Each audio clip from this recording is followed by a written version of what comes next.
Hey guys, Dr. Segel, UroCoach. There are tons of people in the United States and the world that catheterize themselves. Today I'm going to tell you some tips to keep your bladder healthy if you catheterize yourself. Stay tuned.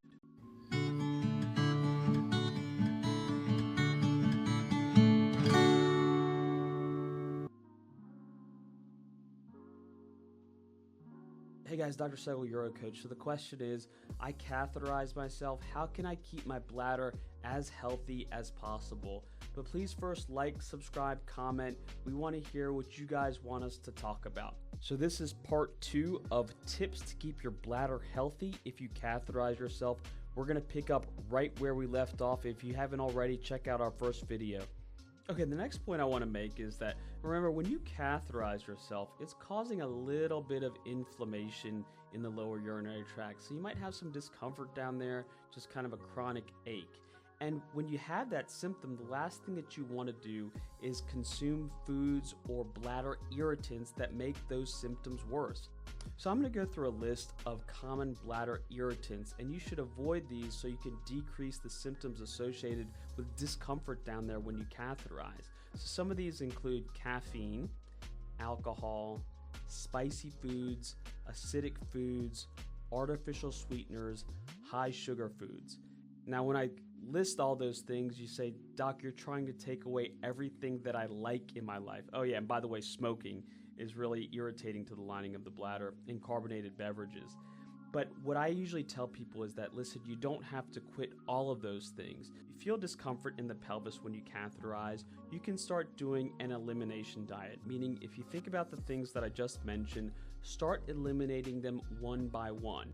And you may notice one that you hit on that is the primary culprit for your symptoms. And so what's a very classic bladder-friendly food? What is it? Vegetables. I'm going to tell you 3 reasons why vegetables are great for your bladder. So number 1, they have a ton of fluid in them, okay?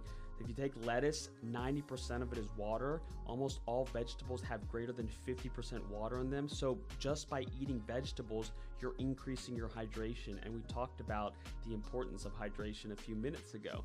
Number 2, vegetables don't really irritate the lining of the bladder. And number 3, they help you avoid constipation. And that brings me to my next point about constipation. If you catheterize yourself and you want to keep your bladder as healthy as possible, you should really try to avoid being constipated.